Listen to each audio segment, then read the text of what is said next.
Now is the time. A time you'll look back on. A time you adopt as inspiration. You will recollect this time, this moment, right now. Motivate yourself towards success. Overcome. Take over. The time is now.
Hello. The drums there, just loving the tunes.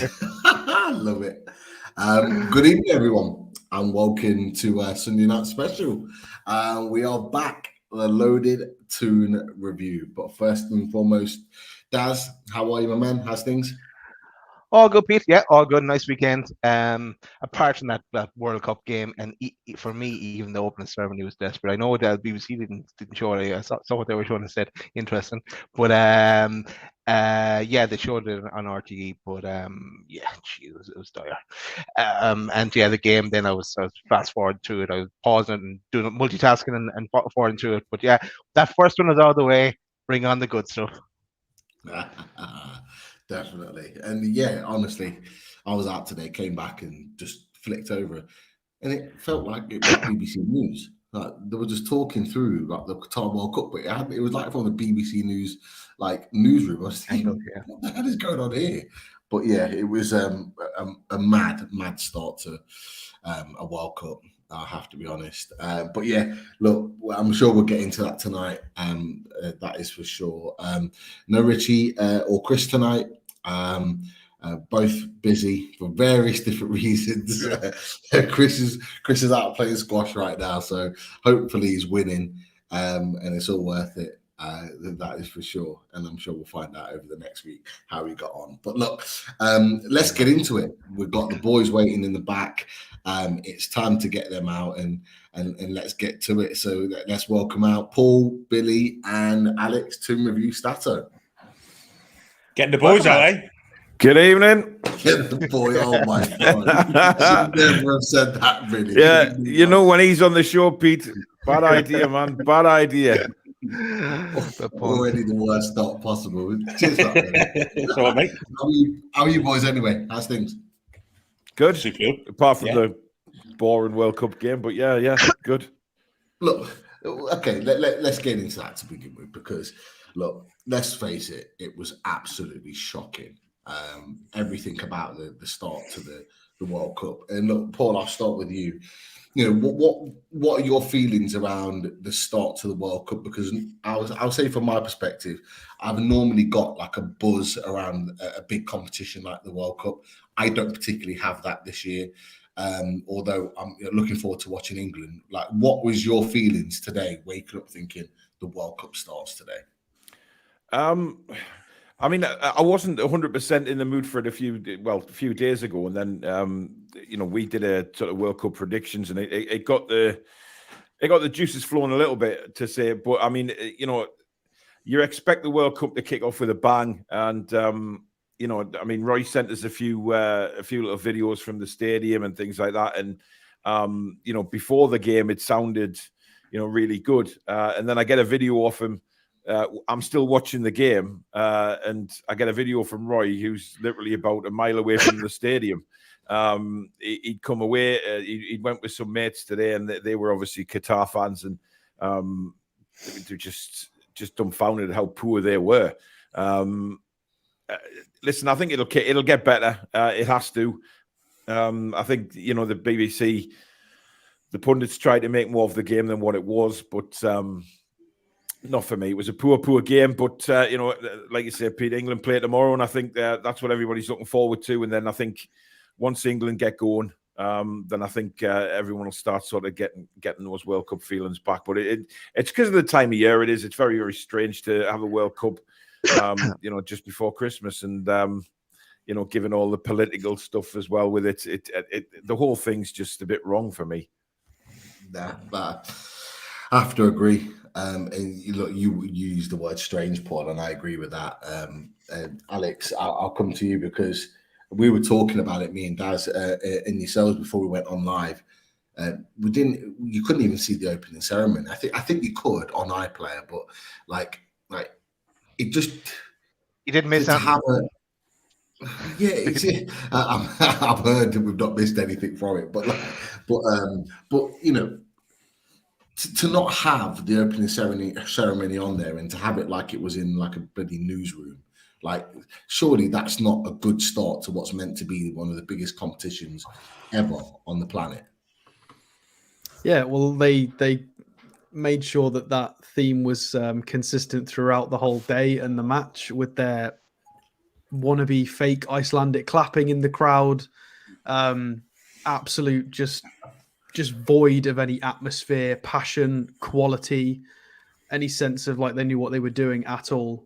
It was pathetic, to be quite honest. At least I remember South Africa very fondly in 2010 although a lot of people didn't like the Vuvuzelas, the team, South Africa tried very hard. They got that opening goal with that Shabalala player that everybody remembers fondly.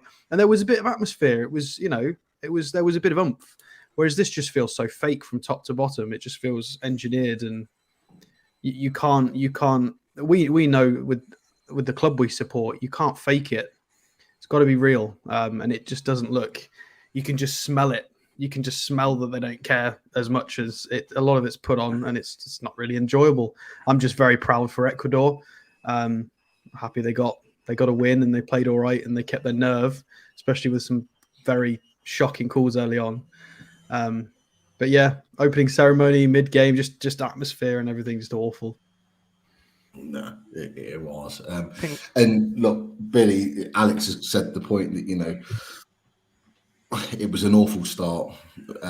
Paul's mentioned about it, getting better once England play and once some of the better teams are coming into it. But is it going to be better? Is it going to be one of those tournaments that are just clouded within negativity, or do you think when those top players, top teams come in, like England, the Netherlands, Brazil, Argentina, it's going to start lighting up the competition? What do you think? I think a lot of it depends on how the top teams perform. If they're surrounded by negativity, are they going to perform to the best? Yeah, it's hard for them to go on and raise your game for something that you don't want to be in.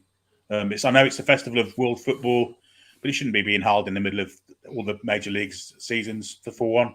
It should be in June, July, and it can't be in that neck of the woods because of the temperature. The game today, to me, was like watching one of those FA Cup first round ties that you get on BBC in September time, except there were lots of people there. The quality was absolutely dross. It was shocking. Both sides. Ecuador were more like a League One side, and Qatar weren't even a league side at all. They were like a non-league side. I think the likes of Gateshead and that would beat Qatar, if I'm being perfectly honest. So yeah, they've managed to buy themselves a tournament that means nothing to them really. They're only in it for the money, the sponsorships, and even the sponsorships they're pissing off with the Budweiser stuff going on. So yeah, I can't see it being a shining World Cup. I'm looking forward to England playing tomorrow, but I just think the whole thing's that shroud in negativity. I think the players are going to find it hard to raise the game. I really am, even though it's a World Cup. Yeah. Look, I think from our perspective as well, it is clouded in negativity, Daz, because Newcastle have been absolutely flying. But I know you don't care about England as such. I know you're flying the yellow and green for Brazil in this competition. Are you in any way going to be kind of paying an interest to England, or are you fully Bruno Guimaraes in the yellow and green? No, I always pay attention to England. No, because we all know the players and it's the players we're most familiar with. You always keep an eye on England. So yeah, that game tomorrow will be interesting. On at an awkward time for everybody though.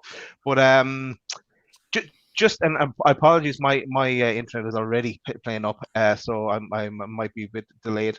But just one of the things I saw a tweet just before the show, and I don't know how true it is, but they said that at 55 minutes, lots and lots of people left the game, and there was like in a 60,000 seater stadium. Now, I'm not sure if the figures are correct. There was reported there were 67,000 people, so they kind of got their figures wrong, I think. They're trying to big it up a bit better than it actually it is or was. But that was, who knows.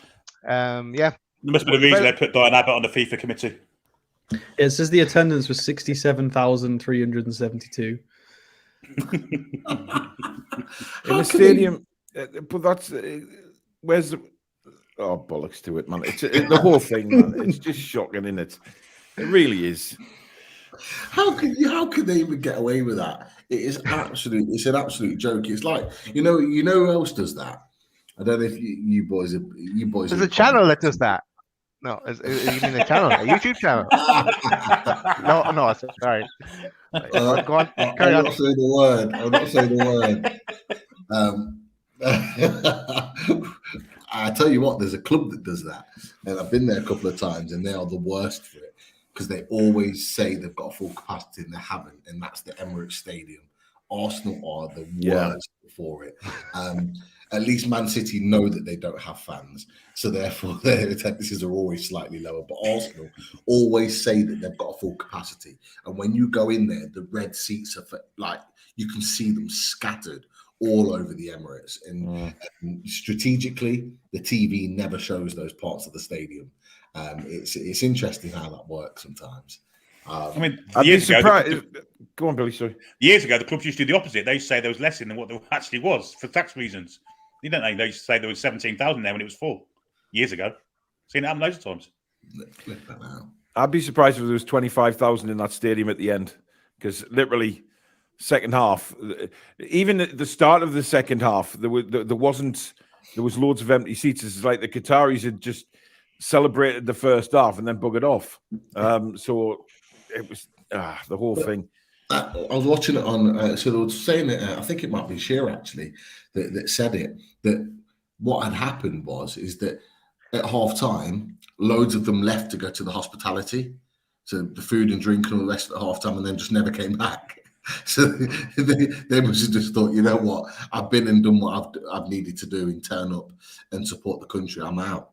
And come on, that's embarrassing. Well, Roy's just put a comment in there saying, "Greetings, everyone. We left and it was shite." So he lives there. So it's got to get better, or the whole thing's just going to be a failure, isn't it? It really is. It's just going to it'll go down as one of the worst World Cups ever. And when you've got you've got Infantino coming out with that ridiculous statement yesterday, the whole thing's just a mess, and they have to now rely on the football from hopefully these bigger nations to make it a success. Otherwise, it's gone. Yeah. Just speaking of getting better, I just want to give a shout out to Mike and his daughter Isabella. He asked for a shout out, so hopefully she gets better soon, Mike. So shout out to Isabella. Get well soon, Isabella. Get well soon, Isabella. Top stuff. Hope all as well. Alex, I think you put a stat in our chat which kind of sums up that first game. I don't know if you want to just share it with everybody. Yeah, it was simply pointing out that Qatar had 0 shots on target, and in that second half they had 0.07 xG expected goals, which is it's 0. It's pretty. We'll round that down. It's 0. So they had absolutely no chance of scoring that. I think their best shot was 0.03 xG. So you score that, 3 out of 100 times. That's where they were trying to shoot from. So make of that what you will. Just be something about claret kits and no shits on goal, shots on goal.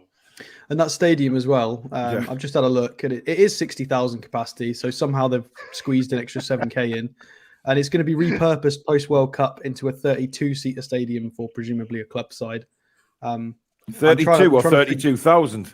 32 would be along the right lines. Yeah. So I'm trying to figure out how they've got 7K in. If there's like a special you know, because they did it in Brazil, didn't they, with the Maracanã, that they do sort of wiggle around attendance numbers and capacity for certain events. But I can't see anything stating they've done that. They've just somehow magicked up 7,000 seats. I'm sure there's an explanation somewhere. I just can't find it. It won't be bar stuff. No. There's 1,000 extra seats for press that aren't included in the 60K, but that's 1,000. We've still got 6,000 unaccounted for. Dear God. Absolute madness. But look, let's just park the World Cup chat for just a second, because I just want to reflect and get your thoughts on what was a kind of was a pretty special week for you guys. You had your awards evening last week, sort of in the week, and you're up for your awards. And look, Alex, I think you were representing the Toon Review. Is that right? You were there. Yeah. So I went down on Wednesday night. And we were on a table with Adam P, Matty from the Magpie channel, and there were a few other different channels, not NUFC affiliated, on our table. Unfortunately, none of us got anything. The only person closest to our content that managed to win something was the Irish guy, who does general content, but he is a fan of the club, so it was nice to see him get something. Okay. A little bit disappointed Adam P didn't place. I thought he might have had a shot, but there were some big names. I think City Extra took our category, and they have 500,000 subs or 500,000 followers on Twitter or something of that nature.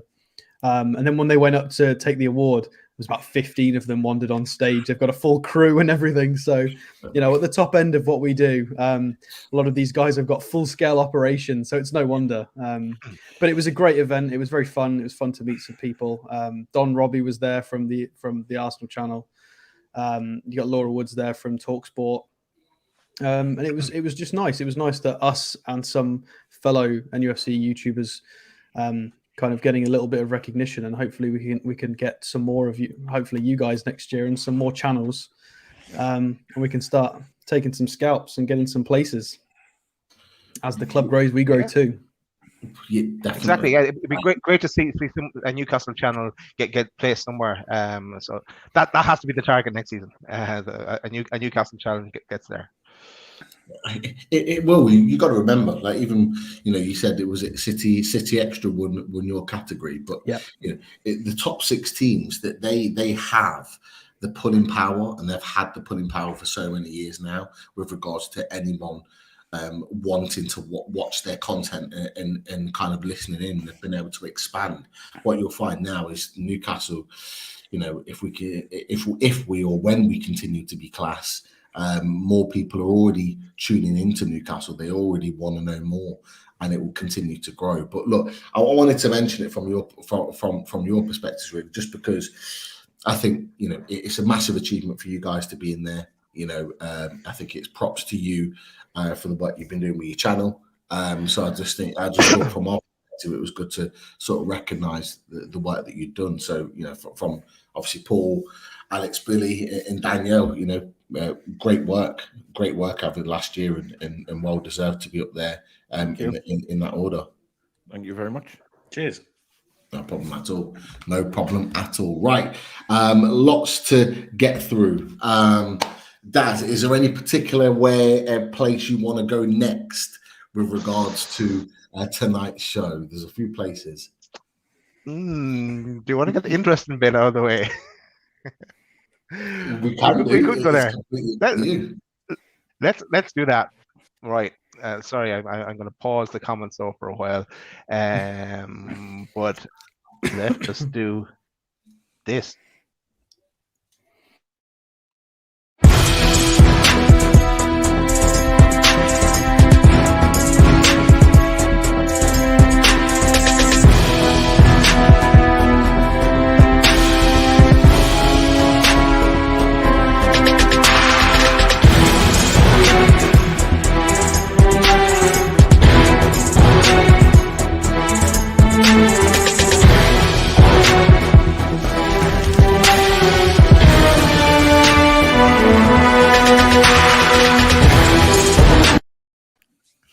And there he is. Oh, stat attack. Evening, Keith. Evening, lads. How's your World Cup? Double Stano. It is very much so. How's things, Keith? Everything okay?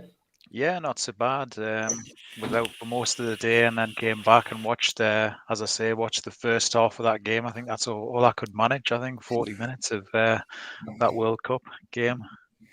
Didn't miss much in the second half. How's everybody? Definitely not. Good. Definitely. All Yeah, good, Keith. All good. good stuff. Really good. Yeah. Great to have you on. Now- And look, guys, go on. You go for it. Tell us more. Yeah, and again, apologies with the delay, so I might be crossing over you, Pete. But yeah, so there was a call in our show there the other day. Suggestion from Yano. Why isn't Keith on the Toon review loaded link up show? So we thought, let's change that. Let's bring Keith on.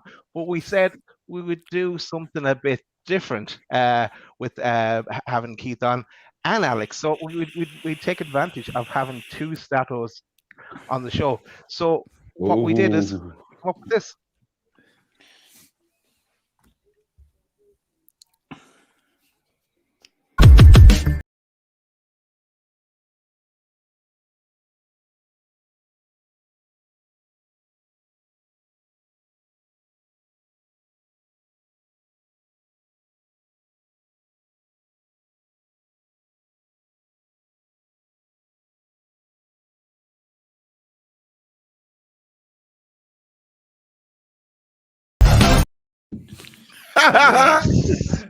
This is going to get interesting.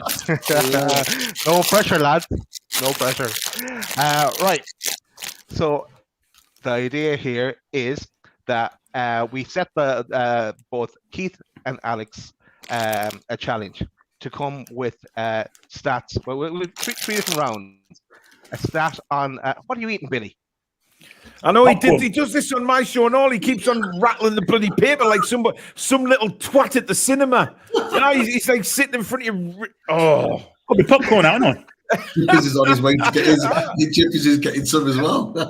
He's all in. Jesus Right. Christ. So set the lads a challenge. Come with a stat on Newcastle, a stat on the World Cup, and a general stat on anthem they may want in the world. Their choice. So to start that off, we're going to put the lads on a big screen as well. But just maybe a few ground rules that this is a friendly competition. There's no winners or losers here. It's just a bit of crack, and I hope everyone's got that message. And it's all going to be fair play all the way. You know what to do, Keith. You know what to do. Here we go. So let's get you on big screen, Keith. We'll do the Newcastle stat first. What is your Newcastle stat, Keith? Well, thank you, and it's great to be on the show. I like to say, and great to meet Toon Review Stato. Great to meet Paul, and great to meet Billy here on tonight's show for the first time. I've got three general stats here on how Newcastle have improved in each different area. But I think narrowing it down specifically, I think I'll look at the defense first of all. So, because I think that's been a big improvement in the last season. So these are going to be a few stats rolled into the defensive area. But Newcastle have, looking at this season, they've already have 7 clean sheets. And they've conceded 11 goals in 15 games this season. They've conceded an average of 0.7 goals per game, and their tackle success rate is 57%. And they've won 890 aerial battles and duels. And they've also made no errors leading to a goal this season. Compare that to last season, in 2021-22, Newcastle had 8 clean sheets for the whole season and conceded a massive 62 goals in 38 games. They were conceding an average of 1.63 goals per match. The tackle success rate was around 58, but they'd made 5 errors leading to a goal. Considering we're sort of going to the halfway mark of the season, you can see there's already some massive improvements there in defence for Newcastle. Nice one, Keith. Great first stat. Nice little warm up there. Nice little warm up, is right. So we'll switch you out, Keith, and we'll bring in Alex for his stat on Newcastle. I mean, I'll start by saying we'll pretend that was a singular stat, shall we? Oh! Sandbags. So I've come prepared with a stat, Steel chair. and all three of mine are on NUFC. So just to clarify, Pete's message to me was it can be anything NUFC related. Your best 3 stats. So I've got 3 NUFC prepared. My first one is going to be about our pressing. So 11 pressures per defensive action, which is not actually that good. It's about halfway down the table. But we are number 1 for high turnovers, 151 in the league, 1 ahead of Man City. And we are joint first for how many of them led to goals, which is 4. So we've got 4 goals as a result of those 151 high turnovers, which is a league best. And that is my first stat. Ooh. Impressive style. Yeah. I'll tell you what. Yeah. Nice one, Alex. There is some Right. good ins there. Yeah, and as I said, this is just a bit of crack. So there's no winners. Oh, no, you make it competitive. I'm sorry. This is. I was taking what Daz was saying as like the boxing exhibition matches. You know how we've got like Ricky Hatton against Marco Antonio Barrera last week. We've got Floyd Mayweather's fights, not competitive, just gentle. And every now and again, there's a little flurry which makes it look competitive, but it's just an exhibition bout, isn't it? Really, There is no exhibition bouts when it comes to Stato. I guarantee you. There's no such word. It is his vocabulary is exhibition. He goes for the throat. Right, let's go on to the World Cup stats. So for I know Alex has Newcastle stats, but do you have a World Cup stat, Keith, or what message did you get from Pete? 3 Same. Newcastle stats. 3 Newcastle, best 3 Oh, Newcastle. come stats. on, Daz. You've But got to I get do- this show right. You've got to get Do the we- quiz right. Do we want Hey. to go continue with Newcastle stats? Yeah. Yeah, let's make it 50% of the hosts don't know what they're doing. even playing I field. thought it was Newcastle stats. Well, I this won't is bring up awkward, isn't the it? WhatsApp message, Pete. Now I do have one World Cup stat maybe which I Go could for save as my last stat, but I think maybe Go for it. Newcastle just for the continuity, and then go into the last stat. Go for it, killer. Sure, yeah.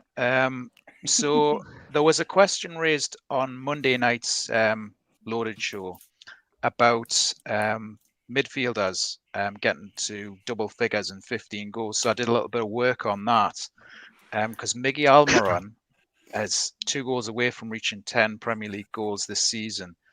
The last midfielder to score more than 10 goals for Newcastle in the Premier League was Genie Wijnaldum with 11 goals, and also Kev Nolan with 12 in the 2010-11 season. But nobody actually in the Premier League era, believe it or not, has actually from the midfield has actually got 15 goals, and the closest to get to 15 goals was Rob Lee back in the 1994-95 season when he got 14 goals. That's his second stat. Yeah. Nice one, Keith. And Yeah, now we'll good go to stuff. Alex for the next stat. So this one's still about UFC. A lot of people mention the fact that we shouldn't have dropped points against Palace because we had a disallowed goal, and keep quoting VAR and certain reasons as to why we've not had as many points. And I agree, most of those are legitimate claims. We should have more points. They were pretty much stolen from us. The Crystal Palace one is confirmed, but we're not very we're not brilliant at converting our own chances either necessarily. We are actually one of the highest in the league for big chances missed with 24, only behind Brentford on 25 and Liverpool on 32. So not something talked about very often. 3rd highest in the league for big chances missed. So, and that is with us still sitting in 3rd. So if we could convert some of those missed chances and stop getting VAR'd, the table could look very different. 24 missed chances, that's the stat. Far too high. Far too high is right. Frost Nixon from Chippers. That's his comment on this one. Right, last stat of the night each. Let's go to Keith. And this is the World Cup one that you wanted to go with. Is it stat? World Cup stat, Daz, is it? Yeah. You want? Whatever you're having at this stage, Got it. Keith, go first. Well, personally, personal preference would be a Newcastle stat, but I'll give you both. Newcastle have already this year and that calendar year in the Premier League, they've had their best year in terms of games in the whole calendar year since 2002. There's still 2 Premier League games to go in 2022, but they've already won 20, drawn 6, and they've lost 6, and they've got 68 points from those matches. In 2002, again, similar stats, won 20, drawn 7, lost 7, 67. So they've already surpassed that tally back in 2002. Can they break it with a win? Can they set the wins record against Leicester on Boxing Day? Maybe with Pete there watching the game. My World Cup stat is to do with England and England's record in the opening games in the World Cup. They've played 15, they've won 6, they've drawn 6 and lost 3. A lot of my memories as well with England are with draws in the opening games, in particular games like Switzerland and the Euros and that. So they don't generally have the best record in opening games at the World Cup. I think I remember a Kevin Sheedy goal as well against England. It won 1990, something like that. That was a draw, yeah. 1 each. Interesting. Now, the last stat for Alex. So I'm going to go with. I'll go with the World Cup and an NUFC one. So I'll start with my World Cup one. I'm just going to give it to Fabian Schär because he's a beast. 73 caps for Switzerland, and he's got 8 goals as a centre-back at international level. What a tank. He's not just scoring them in the Premier League, he's doing it at international level. So 8 goals from a centre-back for his national team, majority of which came, a lot came under Bruce and previous managers as well. So he's been doing this for his whole career, and he didn't deserve some of the nonsense he was getting in the Bruce series. A top quality centre-back at costing, £3.6 million. So Fabian Schär's got to get that for me. Totally agree with you, Alex, and also a fabulous actor. Carry on. My NUFC one. Get me started, Daz. don't go there. Daz, what have you done? What have you done? I'm going to show a graph instead of a stat. So this is a little graphic. There you go. If Mr. Bossman wants to pop it on the screen. So this is zones of control. So this is our zones of control for the season, which pretty much shows you exactly the style of play that we utilize. With our inverted wingers, you can see on this right side and this left side, the light blue here for us, over 55% zones of control. So we are controlling. I mean, if you can use Nottingham Forest as a nice comparison next to it, the red means they're just getting dominated most of the time. Red is the opponents controlling areas of the pitch. So we're pretty much boxing teams into their own half. We've got our inverted wingers and our fullbacks set up in a nice little place. And then you can actually see in a nice little way that little hole we leave where Trippier pushes forward. You can see their zones of control in behind. You can see from this exactly how we play. And it lines up with the formation. It lines up with what we see visually. And it's just really interesting. It's a nice progression. Whereas I can imagine under Bruce, it probably looks something more closer to the Nottingham Forest graph, which we don't want to see anymore. So, yeah, zones of control. We're awesome now. Oh, good stat there. Thank you, Alex. Thank you, Keith. Brilliant. I'll tell you what, Stats all round. round of applause for both because absolutely top stats there from both guys. Really enjoyed that. And you know what? I don't know what you boys think. Very different stats as well. Very different stats. Yeah. This is why we appreciate our statos, because they can go in all different directions and pull little gems out the bag. So I thought the 7 clean sheets was low hanging fruit, but oh, come on. Well, That's you know what? Wow. Next week or the next time we run this and we line up our what we're actually asking you, it should be interesting. But thanks lads for coming with stats, and I hope people enjoyed that new little feature. Back to you, Pete. Well, I'll just put on here Craig Lee. Says Newcastle stats stuff the World Cup. So he for one wants Newcastle United stats. So we will confirm exactly what we're going with. I thought it was, to be fair, it's my bad. I thought it was purely Newcastle United stats, but we can do a bit of both. Let's put a vote out and see what do you want? Do you want just Newcastle stats, or do you want Newcastle and World Cup stats? Let's see what the people want, and we'll go from there. Because that's what this is all about. But great stuff from both of you guys. I've got a World Cup stat. Do you want it? Well, hang on, Billy. Hang on. So, Billy, there you go. Right, here's my World Cup stat. 100% of the games in this World Cup have been dog shit. And there's the winner. We weren't looking for a winner. We found one. Yeah. Come straight out the back. Bloody hell. Yeah. Wow.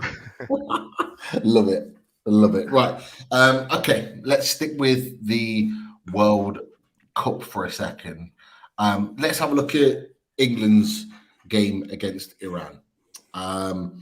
For one, it's a shocking time in the day. For some, certainly for me, 1 o'clock kickoff. But equally, what are we thinking going into this tournament? You know, we've got Iran tomorrow, we've got USA on Friday, and I think it's next Tuesday, we have Wales.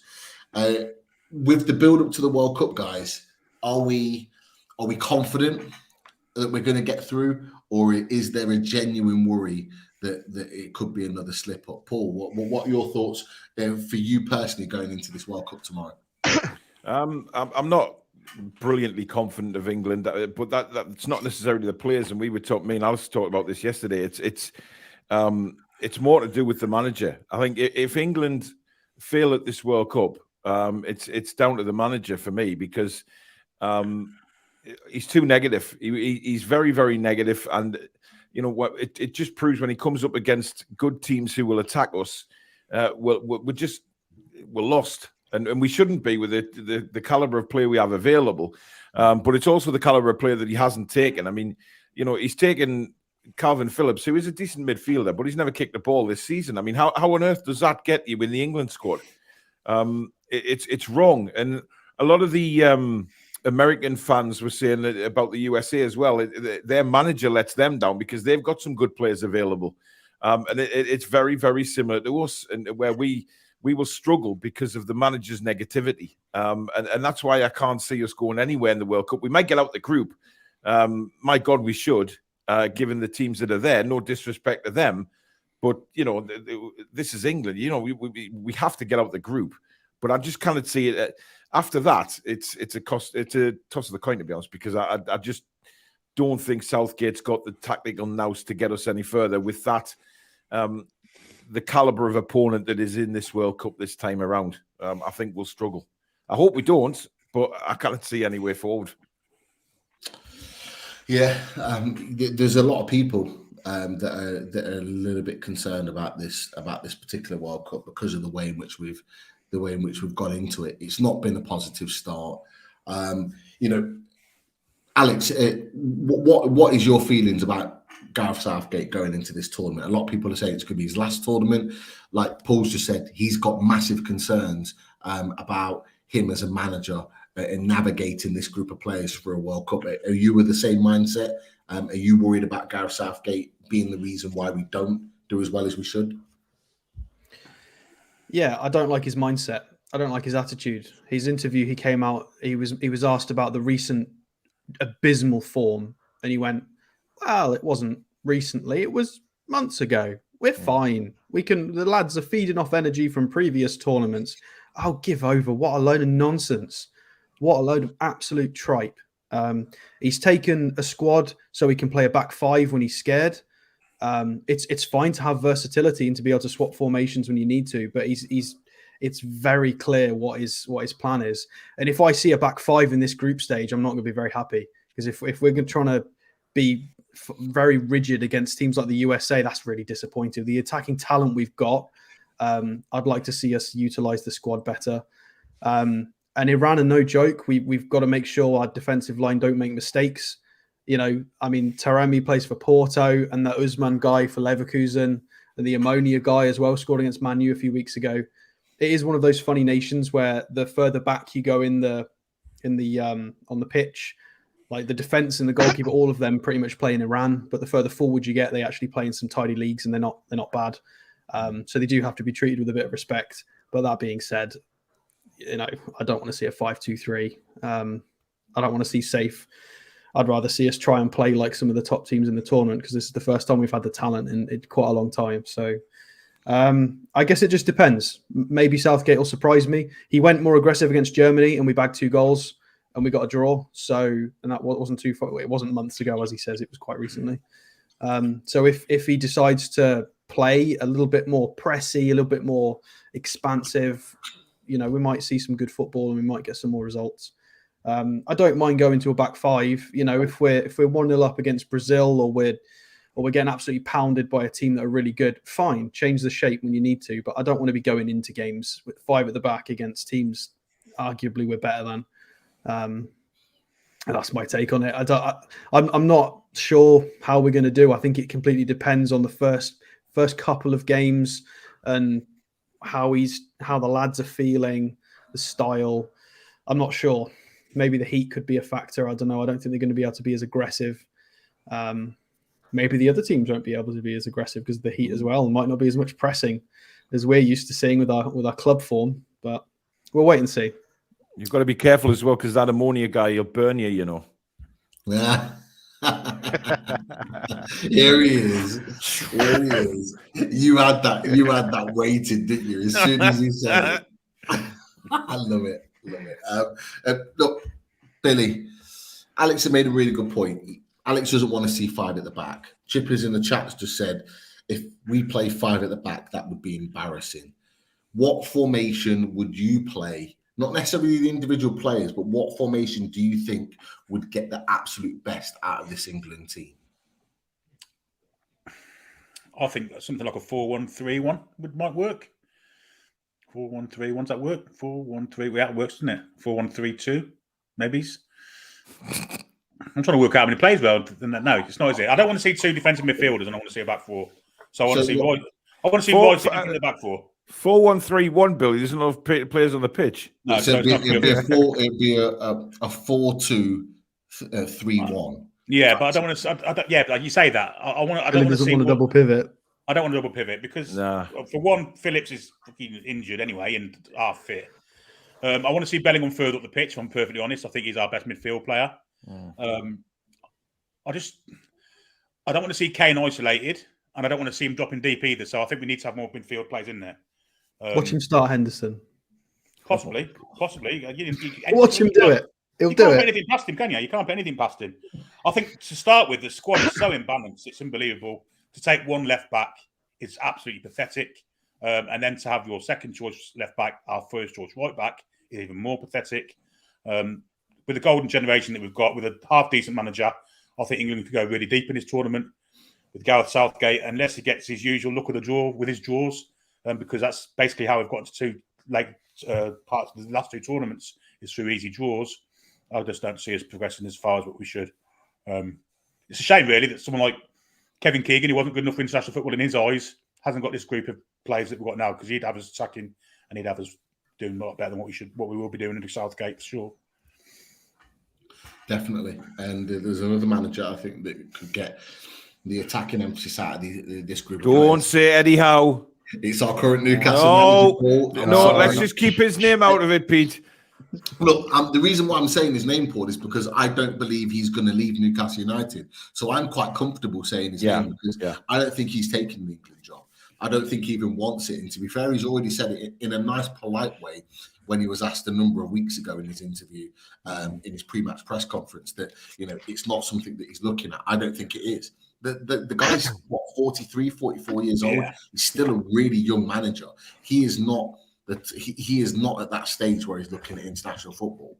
And I think he wants to win a trophy with Newcastle.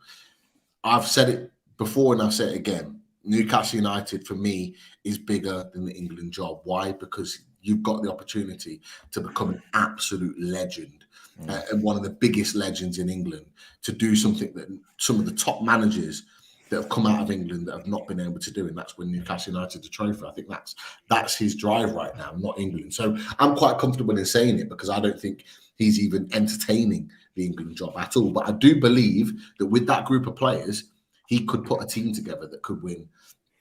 That could win the World Cup. I've got no doubt about it. But Keith, I'll come to you. So we've talked about formations with Billy.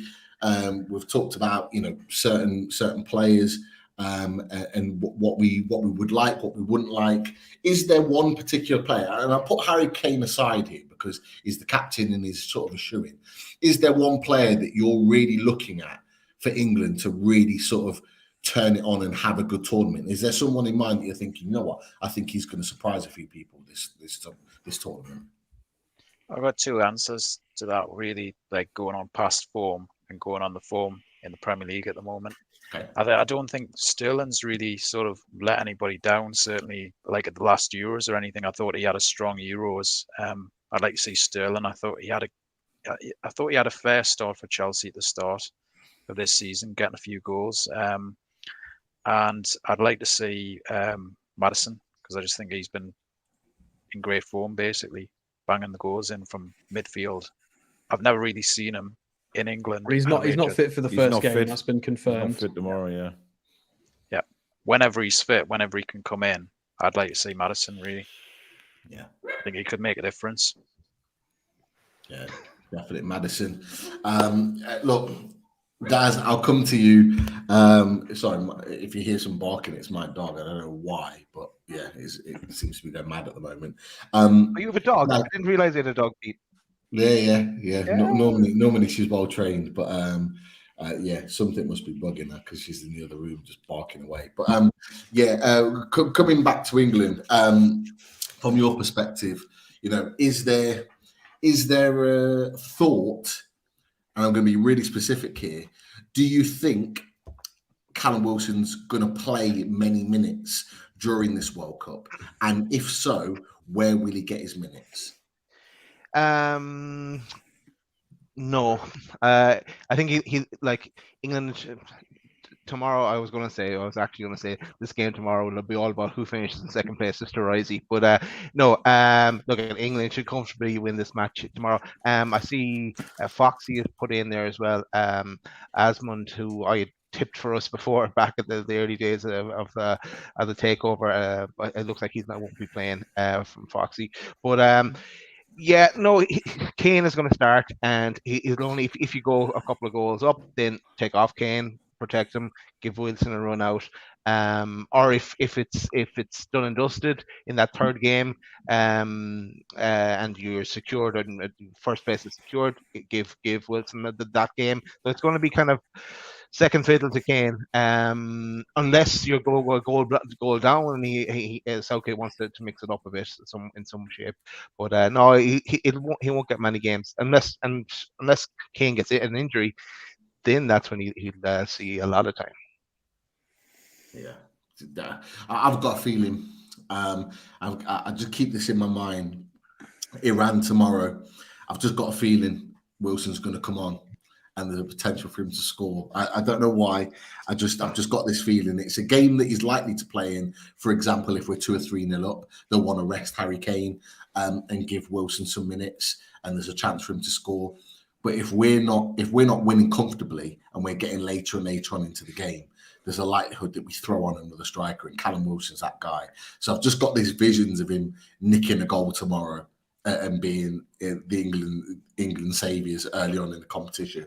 But let's see if that happens. I'm sure many a Newcastle fan will say, please no, just in case he gets injured.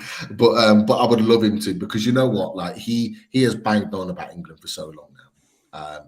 And we wanted to get back into the squad. He's not been in there for 3 years. So I do hope he does really, really well. And one team, I'm just going to go around, just name one team for me that you think England need to be really, really worried about in this particular tournament. Which team are you most worried about potentially dethroning England on their quest for World Cup? So, Paul, I'll come to you first. Brazil. Interesting. Alex? I think Denmark are dangerous if we can draw them out the group. I think they're really, really balanced. They'll want revenge. I think we were really fortunate to beat them in the Euros. I think we all know that, and they know that. And they're really dangerous. They've got a really balanced squad with a lot of talent in it. With Højbjerg and Eriksson and stuff, it's not a bad team at all. So I think Denmark. Obviously, the standard names of Brazil and stuff, but I think Denmark could be a funny revenge, come back to haunt kind of story. We've got to be careful. Definitely. A fair point. Billy? Well, notice if things go to plan, we're scheduled to meet France or Senegal in the last 16. I think either of those will give us a massive trouble. So I'm worried about both of those. France, even though they've got a lot of players missing, they've still got Mbappe. They've still got lots of really good players.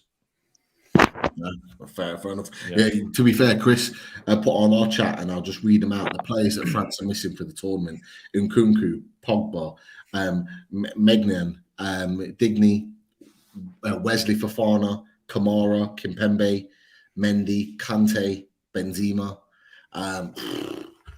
There's more. You got Ben Yedder and Payet and Fekir. There's more. There's a massive list. Yeah. Some of them don't regularly play for France, but I think some of those that were mentioned on the original list were either in the squad or on the peripheries. But yeah, I mean, Ben Yedder's a beast, though. But Mbappe is the only person who scored more than him in Ligue 1 since he went to Monaco. Ben Yedder's a tank. He's underrated, Ben Yedder. I've seen Ben Yedder, definitely. Keith, one team that you're worried about going into the World Cup? I always worry about France. Basically coming up against teams like France. You know, I know that you've reeled off a number of names there, but as Billy says, they've still got Mbappe, and I think England struggle in games like when they've played Belgium as well. Like played Belgium twice in the last World Cup and lost both. So, yeah, France and Belgium for me.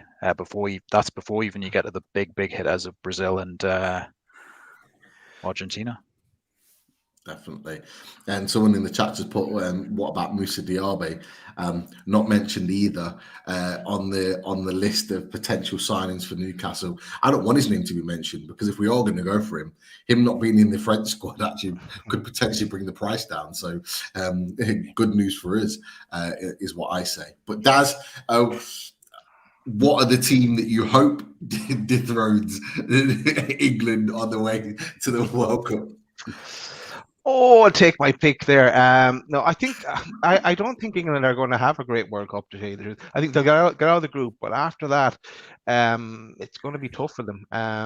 Even though they did well in the Euros, but they had everything fell into place for them. I don't see it. But Brazil is who I tipped to win it, but it is, and I'll see it from the people in the chat. And again, it's early days, it's only the first day of the World Cup. But if people are finding it a bit strange, and as well as the time of year as well, everyone's used to having the World Cup in the summer when the Premier League is over, and it's just a nice distraction to get you through the summer. It's kind of really weird setup this year. So I think after the group stage, it'd be hoping and praying free. Not really. Sorry, Daz, just a question to you. How do you think Ireland are going to do at the World Cup? Well, Paul, we've decided to boycott it for a number of reasons. But the main reason is because we're shite. I think we're playing Malta tonight. We probably got better by them.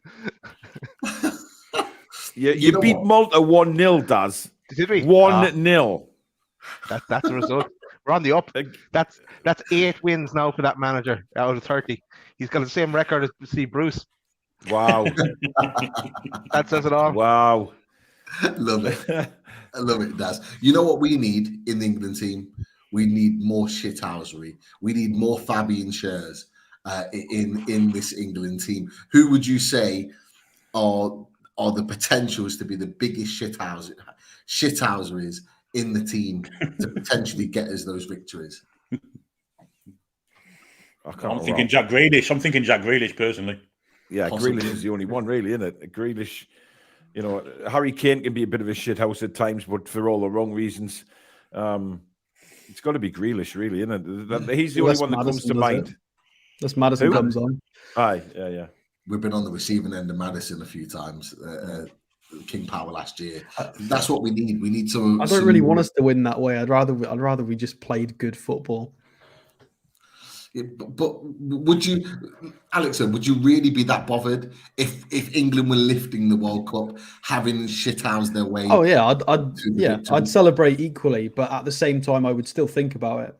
You know, I've said the same thing about NUFC and about our rise. I would rather have a team of Kantes from Chelsea, the nice guy, than a team of Ramos, because you can win with both. I'd rather have the guy who's not gonna, judo throw somebody and cheat. I'd rather have somebody who's just so good, you just can't stop them anyway. People like Messi and Kante, the nice guys, you can still win with them. You don't have to be a cheat. I love Ramos. That's just my preference. I love Ramos. I love Ramos' shithousery. I do. I've got to be honest. He's just. Yeah, but you wouldn't if he judo chopped Bruno down in the Champions League final. Yeah, of course not. But or broke Callum Wilson's arm or something. Exactly. But it's always been the same. Like we had Joey Barton, who was exactly that. He was the biggest shithouse, but we loved him. But for the time he was at the club, because he was that way inclined. Fabian Shaw, obviously, it brings some debate. Leave Fabian out of it, right? But he is very, very good at what he does, and he's proven to be a huge asset to Newcastle, not just on the ball, but the way he's a magnificent centre half. End of story. To be fair, that comment was spot on. Wilson can be a bit. I've seen him with his little comments to centre backs. He can be a real wind up. He's funny. He can. Yeah. Coventry Jinx. He'll just giggle at him and sort of give him a little tickle and say the odd word. He's hilarious. Give him a little tickle. That's he will. not Coventry. It definitely is. Got a few tickles in Coventry, Alex. He pisses people off. He's one of them where he'll smile at you, but he'll be kicking you in the nuts at the same time. He's one of them. Callum Wilson, I do love him. But look, we've looked at England from a short perspective. I'm sure we'll come back to England as they progress through the tournament.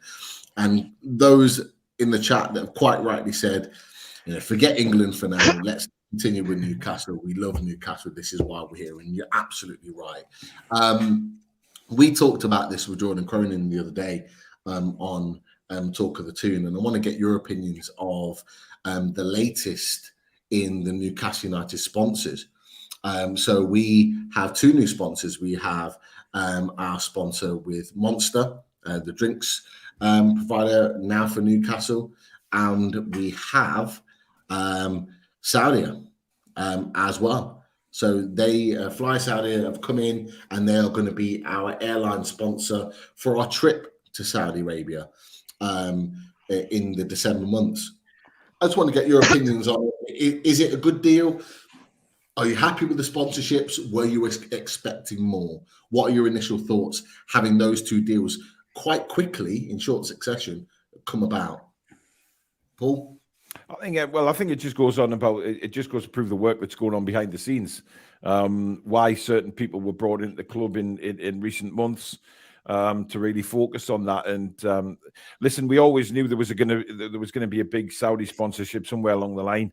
I know this is only for the trip to Saudi, but I think it's with a long-term view. I don't buy into the fact that it's just a one-off for the trip to Saudi. The photos that they took at the ground, etc., they're going to be used for some sort of promotional stuff. So I can't see that just being a one-off. Monster Energy is a good one. Again, it's bigger names coming into the club. Well-known names. It's not just sort of Pound Stretcher and Happy Shopper now, like it was under Mike Ashley. It's actually proper big names. And like I said, it's what the backroom staff were brought in to do, and they're doing it.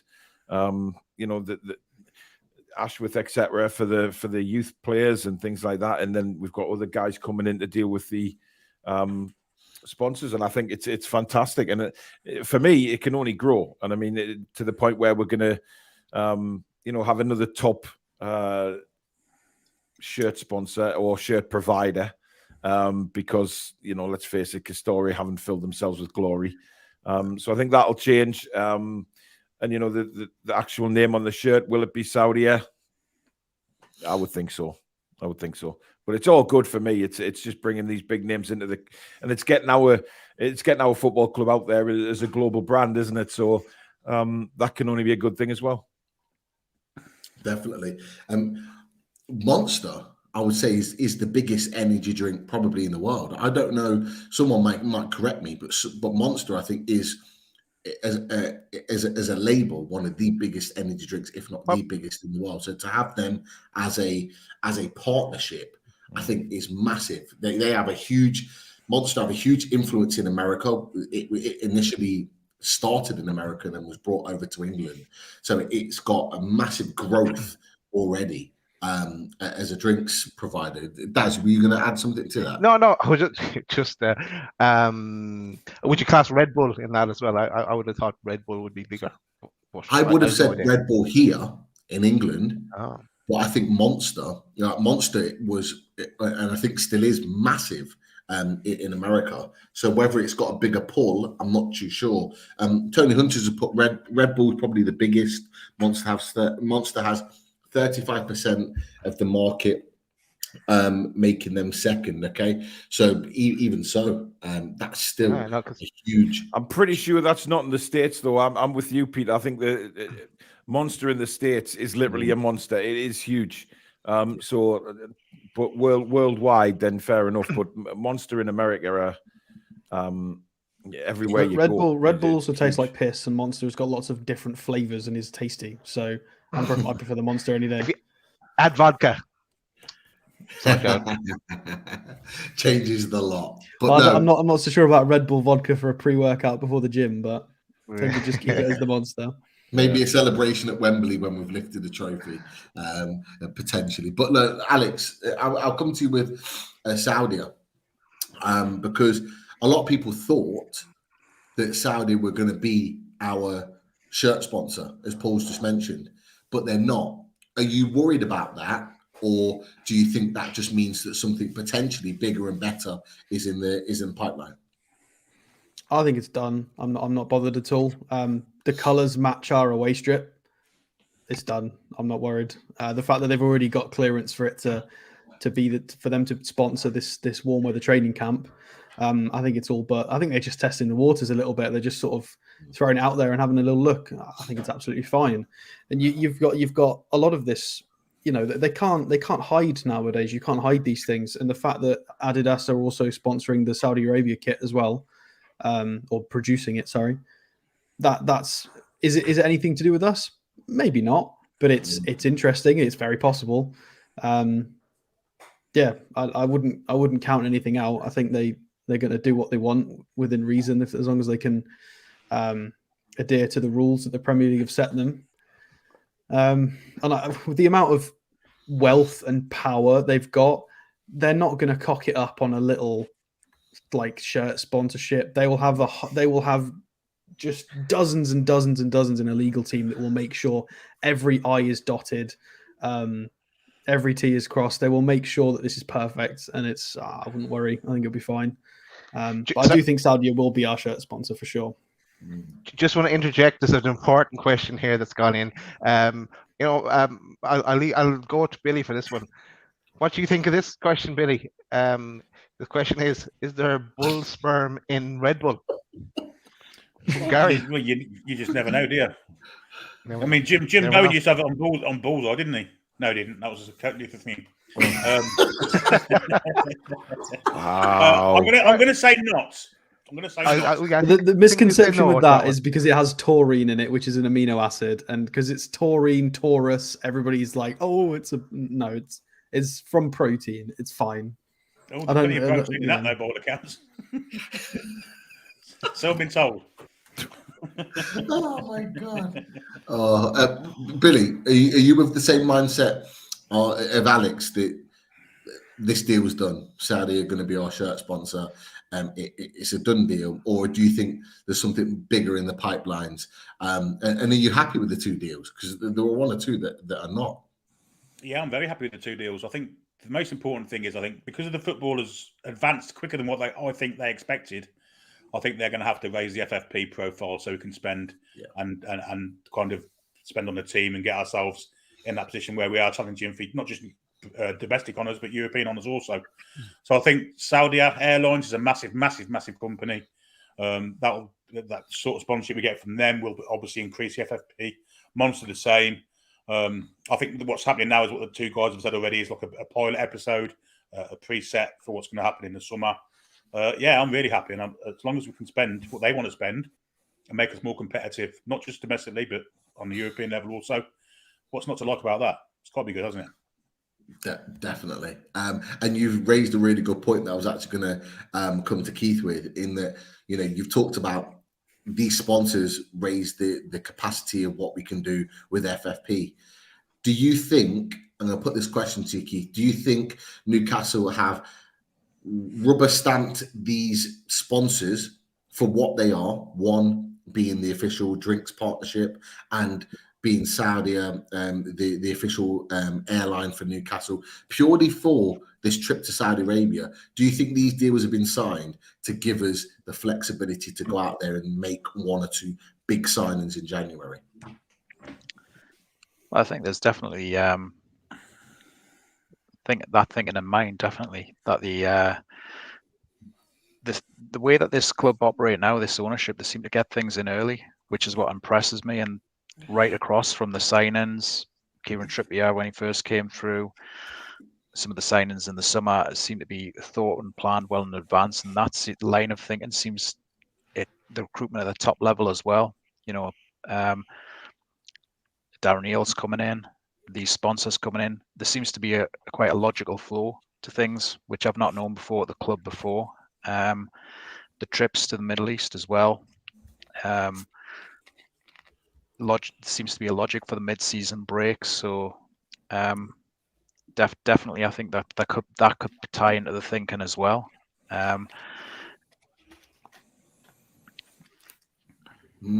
Interesting.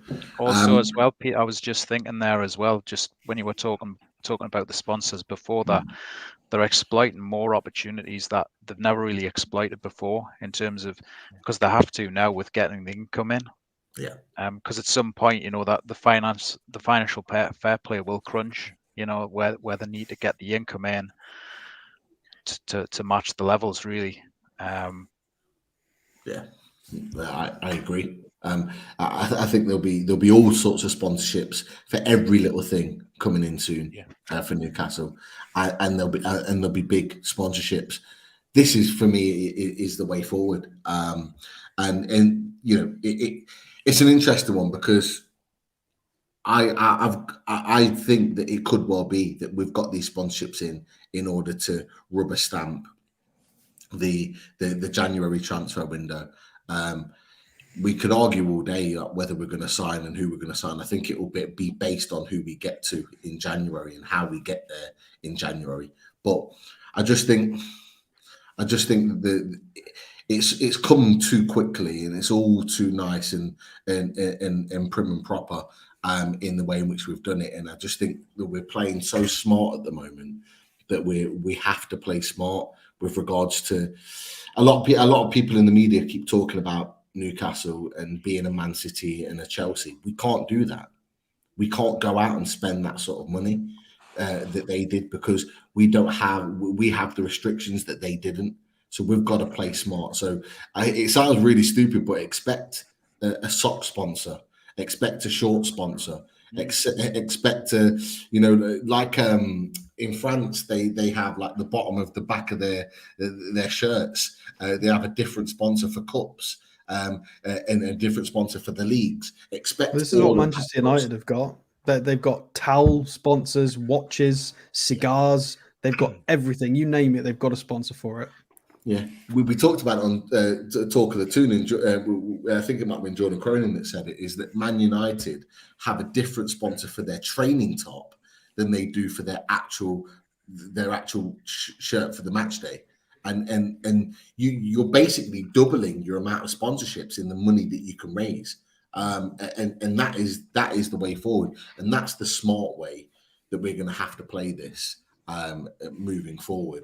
But we touched on one or two things previously, and Paul, you've touched on it as well before. But Daz, I'll ask you this: if Castore leave, which it's rumored that we want them out, we want them to be moved out, and we're working through a way of getting that done. Who would you want is to lead the way with our shirt sponsor in the future? Right. Okay. Yeah, we talked about this before in a chat about 6 months ago or something like that. But yeah. First of all, I hear talk on Twitter again that designs are going in for next year's season's top from Castore, and there's people are saying instead of a round neck, it's a V-neck. So hopefully those rumors aren't true, or at least it's going to look a bit different. I suppose it will look a bit different with the front of shirt sponsor anyway, even if we're stuck with Castore. But who would I want to go? I've said in the past I'd love a Nike Newcastle kit just to see what it looks like. But I know people then compare, they say, oh, what are they bringing out now? And then they don't like the look of that. And everybody then is I'm all for Adidas as well. I'll bring back the 96 kind of style kind of kit, but back to Adidas, back to that era. So either Nike or Adidas for me, I'd be happy. And again, just linked into the merchandise, and what pisses me off in Ireland now, it's different than Newcastle, I'm sure, but like you go into a shop over here, like a grocery shop, and you see like even advent calendars with Man City, Liverpool, Man United. I was there passing by one actually yesterday, and I said it to my wife, my little boy, I go, next year we'll be there. That's our target. Next year we'll have an advent calendar sitting in Ireland. But yeah, that's not just Ireland though, Daz. That's anywhere south in England. Yeah, anywhere south of England, anywhere in the Midlands or down south or anywhere near London. It's just all the big six, just on all the merchandise in any shop. It's all it is. You know, I went to get some spare keys cut, and they'd got some attachments for the keys, and it was all the big six as little accessories. None for us. I'd have to come to the club shop or buy it online. You know, they just don't stock these things anywhere. It's just, ours is even worse. Ours is even worse now. Before, years ago, you could go into a sports shop, any sports shop, and you'd have at least 15 of the 20 Premier League clubs that you could choose from. Yeah. The newly promoted clubs you wouldn't get. But any of the others, and Newcastle would always be an option. Now you go into any of the sports shops in Leicester or around the Midlands, as Alex just said, and it's literally the top six, and then Real Madrid, Barcelona. That's it. You're lucky if you even get Italian teams. Sorry, tell a lie. You'll get PSG there as well. So it would be like outside the Premier League, Real Madrid, Barcelona, PSG, and then you're lucky if you get anything else. It's so bad. It's so bad now, but trust me, you're absolutely right, Daz. It won't be long before Newcastle or the addition to everything else around it, and it is something that pisses us off because you know it's one of the things we've been held down for so long. We have, and it's one of those things that will continue on. At this point now, I think there's loads of people in the chat that have been asking some questions. Some of them want to know our opinions on transfers. Some want to know our opinions on various other things within the club. What questions have we got, Daz, in the chat already? Yeah, you started a few early on, Pete. Maybe we just start at the top and work down. Yeah, a question, and I know we kind of go back over the World Cup, is small, but Geordie Toon for Life question asks, what do you think of Dion Dublin's commentary, the opening game, the World Cup? I thought it was dire at best. Have we not got any better commentators? It could be a long month. But it wasn't the best game to commentate on, was it? I mean, it's hard. It's hard as a commentator to get excited over a game that is absolute dross. And there's nothing happening, so I'm not too worried about it, me. Nah. Go on. No, I was going to move on to the next one. Go for it. Go for it. Okay, right. Sticking with the Chippers comes in with. I know England are playing tomorrow, but I'm still not hyped up for it. Don't know if I can get into the World Cup mode yet. But for me, I think this is a common theme in England. I see anyway. It starts up slow and then it starts to build, and they get a few good results, and It's coming home. It's come. That starts off, and then it goes to Christmas #1. I think this year then as well. If you're doing anyway as well. Hyped up I yet? don't know about you guys. I haven't heard that song been mentioned at all recently. Oh, nor have I. No. They've re-released it. Have you not heard the new version? No. But No, not Dylan yet. Skinner have done a new version. It was played on one of the radio channels last week, but it hasn't caught on or hasn't been played much because nobody's in the mood. Yeah. Interesting. I've not even heard it. I didn't It's even know not a that consistent new thing version. either. It's a This is Christmas kind literally, of thing to it. This song and all of this hype has not been going on for a long time. Not since we had the old golden generation with Beckham and Lampard and Gerrard. It's only recently the population were very disheartened with England for a very long time, and it was getting to the World Cup semi-final.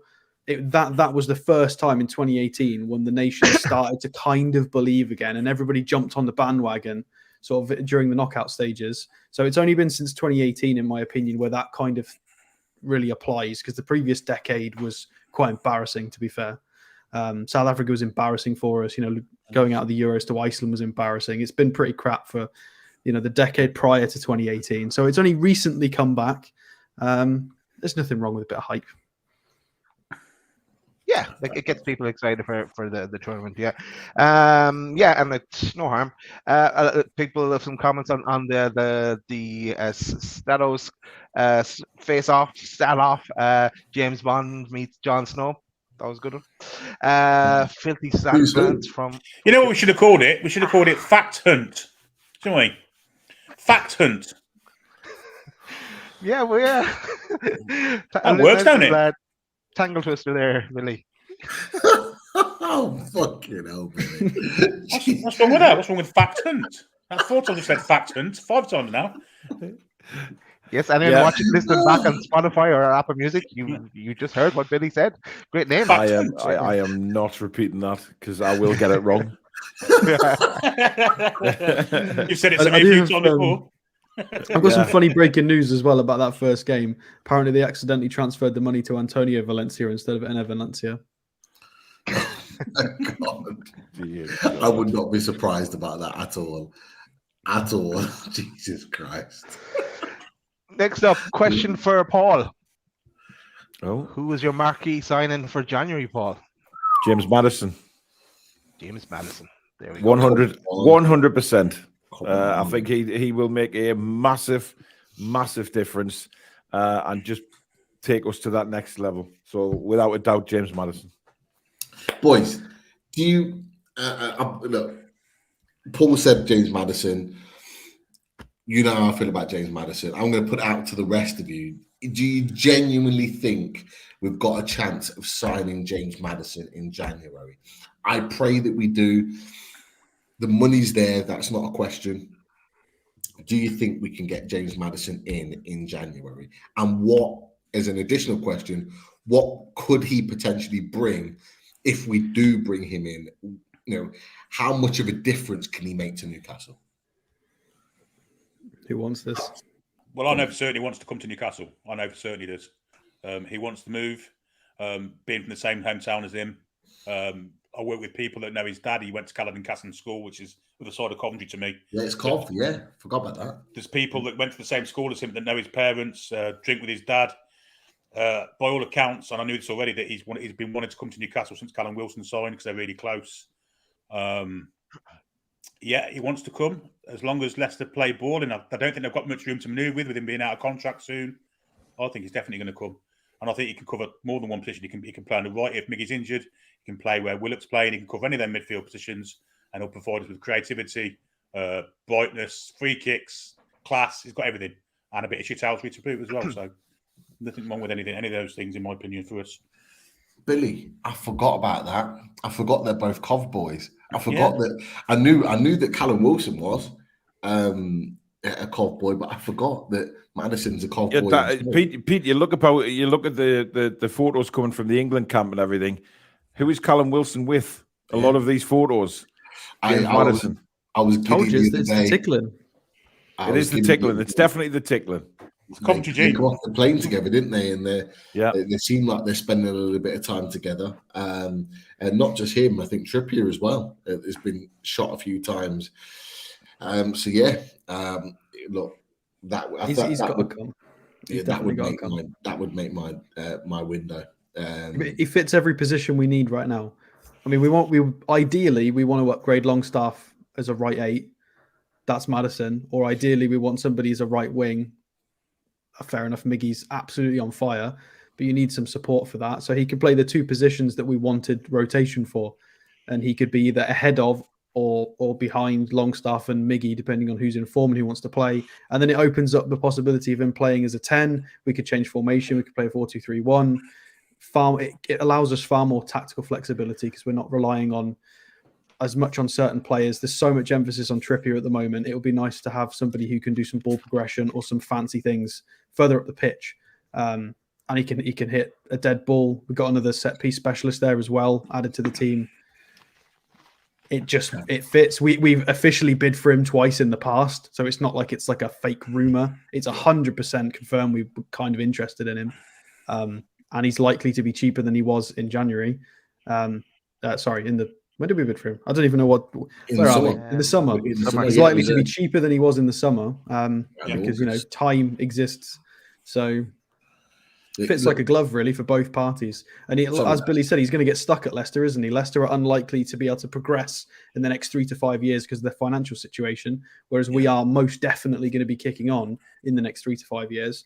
And if Maddison's in the team, it helps his England career for the Euros and for the next Euros coming up. And, it's a no-brainer. If you look at Leicester's 3 best players this season, you've got Tielemans, Maddison, and Harvey Barnes. Tielemans is leaving in the summer. There's no doubt about that. He'll see out his contract. Maddison's only got a year left in the summer, and Harvey Barnes got a little bit longer, but he's also attracting interest, funnily enough, from us as well as one of those teams. But, sorry to take the chat away from you just for a second, Daz. Right. Gemma Flex has put on there, she feels like he'll benefit the team in that he scored 18 goals last season.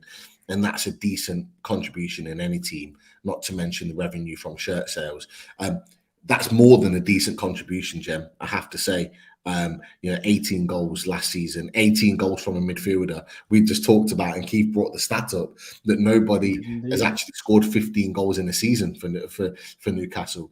18 goals from a midfielder. He's the one that could break that stat and take us to another level. So it would just be unbelievable. But Keith, I'll come to you with if we were able to get James Maddison, assuming that by January we're in the similar position what we're in now, where could he take us with that signing coming in? Could we be looking at genuinely challenging for the title, or would you say more solidifying top 4 or European football? Where do you see that type of level of quality signing?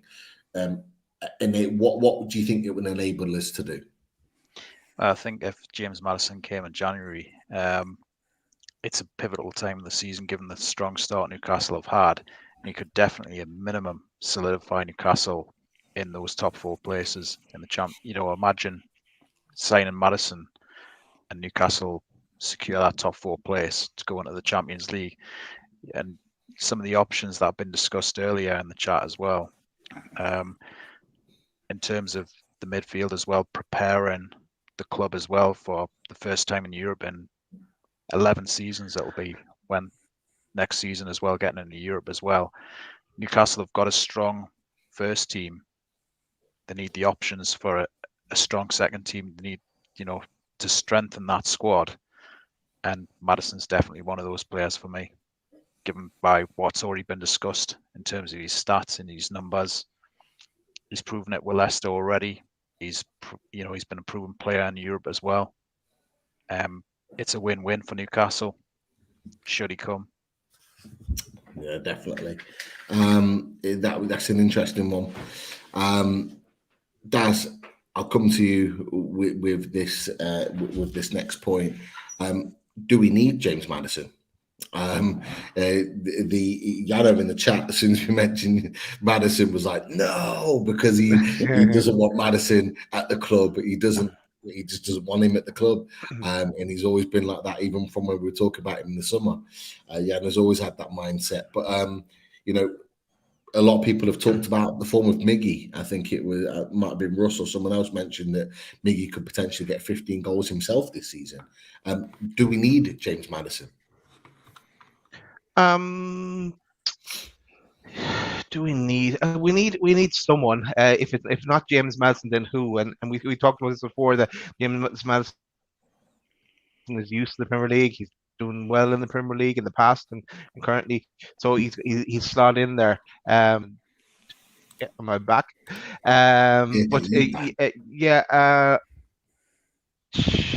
Do we need him? If we were to find someone else that could fulfill the role that he would take on, then I'm happy to move on from James Maddison. But because for me, it's the price. I wouldn't go further than 55 million. If Leicester are looking for more, forget it. I'd move on. Can I interject there with that? Talking about do we need him? People do need to take into account that we're not out of the Carabao Cup. We've got Bournemouth, which is a very winnable fixture, and then we'll have the first round of the FA Cup. Well, first round for us in January as well. So the fixtures could potentially start piling up. There's going to be a lot of fixtures, sort of between Boxing Day and the end of the season. And if we get injuries to 2 or 3 key players, that squad depth really does plummet. And are we going to be able to keep beating? We haven't played Arsenal yet. We've still got to play Arsenal twice. We've got some big games.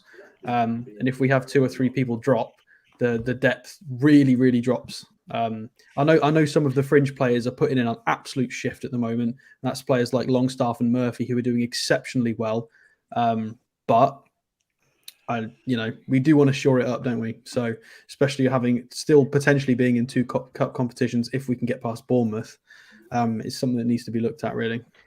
Especially with the high press that we play, we're going to need more quality up front in the midfield and up front to kind of compensate for any injuries that we're going to get or fatigue. It's going to happen, isn't it? The way we play, we're going to get fatigue without any shadow of a doubt. Yeah, we definitely need. Why do you say it like that, Billy? Can you say fatigue again? Fatigue. Okay. Fatigue. Yeah, we need fatigue. We need strength and depth, but I just want to bring in another question here that Gemma has put in, and it's about Ronaldo. Would you guys consider Ronaldo to Newcastle? For me, not a hope in hell either. No way. Would I want Ronaldo? And I said it before. I didn't want him when there was talk of him, but it could potentially go to Newcastle at the time when Man City and Man United went in for him, but didn't want him then either. He's not going to be playing for Man United. But I said at the start of the season, the longer he stays at Man United, the better for us because he's going to rot that club. I love he stays longer. So no, not for me. Anyone take him? Anyone have a different opinion? No. From a footballing point of view, absolutely not, because he's gone. He spent the whole game against us being offside, basically. But if you want to increase your financial fair play thing, his shirt sales are immense.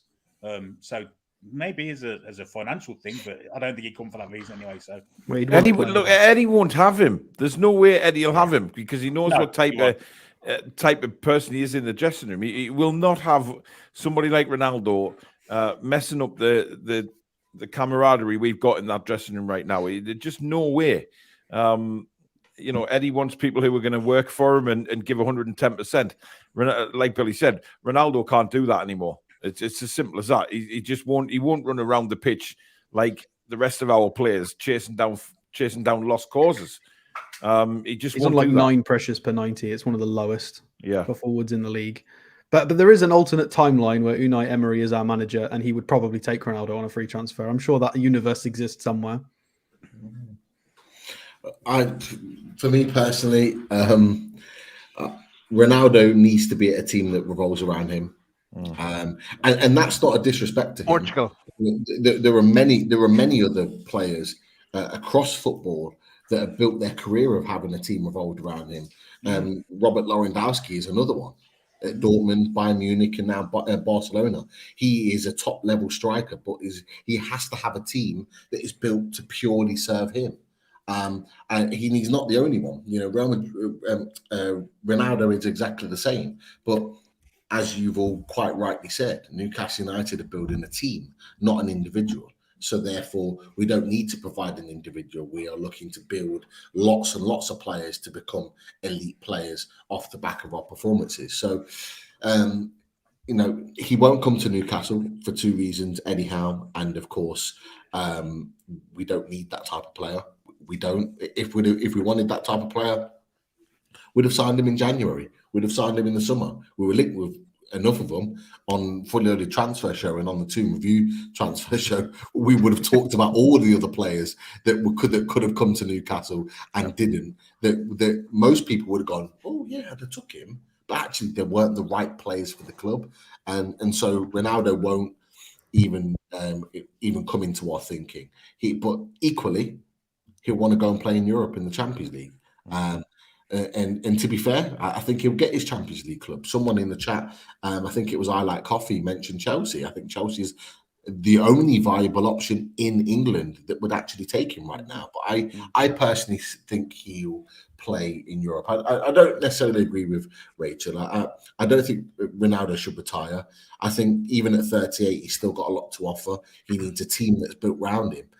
He's still got the quality. He might not have the legs to do all the running that a Premier League football club expects him to do, but there are other leagues, France, Italy, Spain, where you don't have to. He could go back to Portugal. He could go back to where it all started, do the full circle. I think he'll want European football, and to be fair, he's still good enough to play in European football at the top level. He is, maybe for another couple of years. But I think you're right, Paul. I think Sporting, where he started his career, is probably where he will look to end his career at some point. But he still has a market value at the moment, and that market value is way and above what Sporting can pay, which is why I don't think he'll go now. But I do agree with you. I think he'll end up back there to try and win them a trophy. And they're not a bad side in Portugal. They're still fighting for the title every year, which is one of those things. But I think come January, if he has a good World Cup, I think a number of top teams will look at him outside of England, and I think he'll go and play Champions League football somewhere. But who cares? Who cares about Ronaldo? We only care about Newcastle. Can I respond to Yano's point about Miggy and versus Maddison? Yeah. I'm not saying anybody dethrones Miggy at the moment, because you can't. But for context, all Miggy's done is score, and he's got 9 goal contributions. Maddison's on 11 and has played fewer minutes. It's just kind of going under the radar how ridiculous his performances are. He's got 2 more goal contributions in a massively underperforming team. I'm not saying he starts ahead of Miggy, because I agree. Miggy and the way he presses and the current structure and system works brilliantly. But you can't ignore somebody who can bang in sort of 11 goal contributions in 1,000 minutes in a really poor team. That's mental. Imagine what he could do in a well-oiled team like ours. I'm not saying he has to start in front of Miggy. We've got players on the bench. Maxi's not playing. We've got players that a lot of people value that aren't starting. It doesn't mean we need a squad. We're at that point now where we need to start having a squad.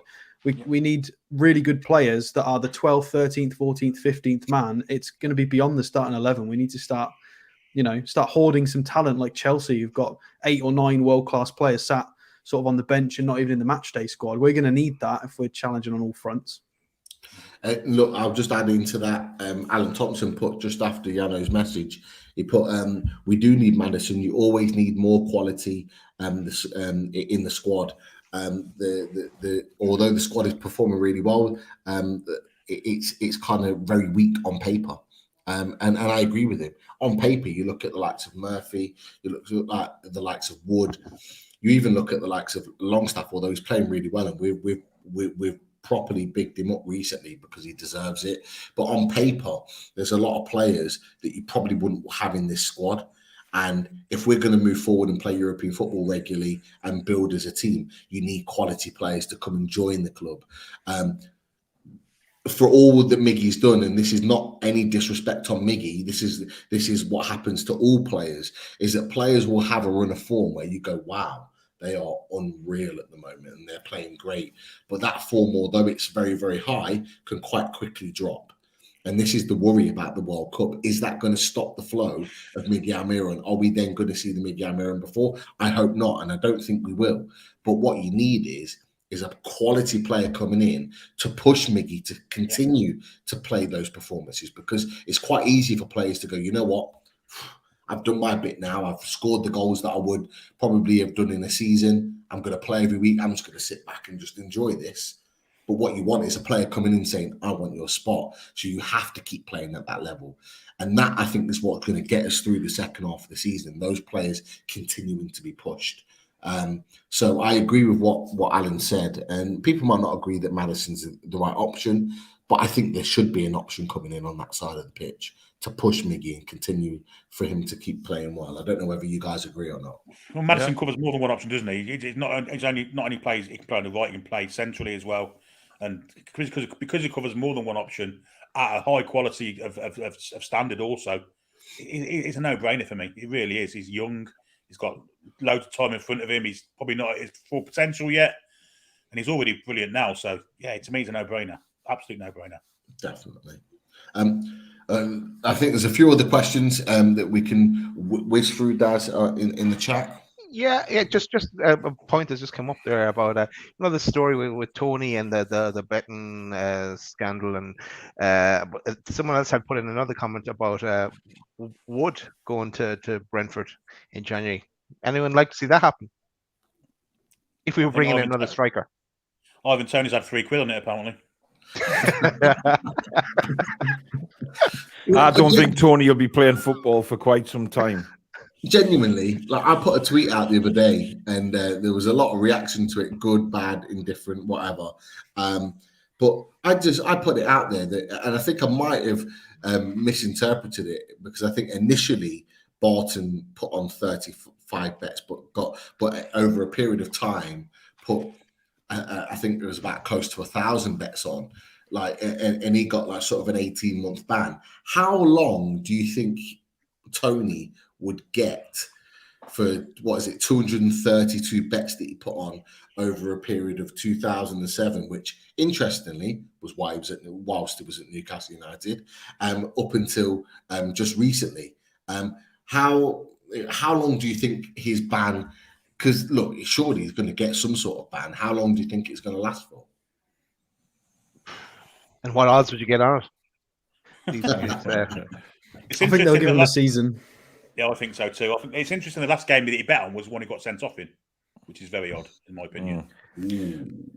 Maybe. Well, I could see him being banned till the end of this season, the rest of the season, possibly till Christmas, maybe with sort of a full year ban. It's got to be a strong one. They've got to put a message out, haven't they? So it's got to be a message that they don't tolerate this kind of stuff. And we've had a lot of match fixing and betting in previous years gone by, which is forced clubs to lose points, clubs to be relegated, not just in this country. So I think they've got to make a stance on it. Yeah, fair play. I'll go with that. We'll move on. Let's this person would be an excellent candidate for your show, Billy. Was it Fact Hunt? You're my hunt. He'd be perfect for it. So, question from Yano: which Newcastle player will get the most minutes, most game time in the World Cup? Trippier. Trips. I mean, unless there's an injury, Trippier. Pope failed his audition, unfortunately. Never mind. You don't think he'll start? I haven't been really watching the friendlies. No, I think Pickford will start. Pope had a start for England, and he had a bit of a mare, unfortunately. Very uncharacteristic of him. Bit wobbly. He was actually a little bit wobbly for us for the next game or two until he got his confidence back. Yeah, I think he that was his audition and he failed it. So I think it's going to be Pickford. He'll go with his long-standing keeper. You've got journalists such as Henry Winter and stuff have been saying for the last year that it's going to be Pickford regardless. He's just going to go with what he's tried and tested There's a reason he's taken Eric Dyer, and he's probably going to start. Southgate goes with his favourites. He's not picking on form. So, yeah. Someone's one or two put in there, or Swiss Superman could potentially get more minutes. He regularly plays for Swiss. Start for Switzerland, does he? He doesn't start though, does he? He's not the first choice centre back. Sure. I don't think. No, He doesn't play all the games. They've got Kanji, haven't they? They do rotate. I think Trippier, because he's the first choice right back at the moment. But if Shaw gets injured, he's going to play left back, isn't he? So he'll definitely be playing. Okay. Right. Next question, and it's not really a question. It's a comment from Paul saying, "Hey, that's question we've got 3 players in the England camp, and he thinks it'll drive us on to win it tomorrow." So, Paul is predicting a win for tomorrow's game. What's the question? There from Paul. There's no question. Yeah, I missed the question. He's on the toilet again, isn't he?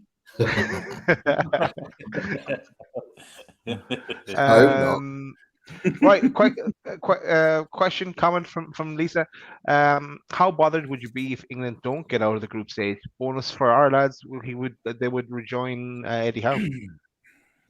Extremely bothered.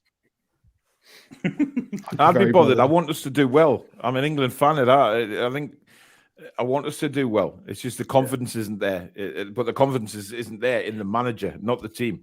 The players, if the players are played in the proper way, we do well. But Southgate doesn't do that. So I want Southgate gone regardless. I don't care if we win the World Cup. I want him gone anyway because I just don't want us to play this kind of football. It's risky. It's based on luck. It's not how you win international football. It's not how you win tournament football. We got relegated in the Nations League, for God's sake. I mean, come on. We've done this before in a show. I thought, and it was the last team to win a World Cup or to win a top international trophy with wing backs was Brazil with Roberto Carlos, and that hardly qualifies as wing backs because they were pretty much playing up front.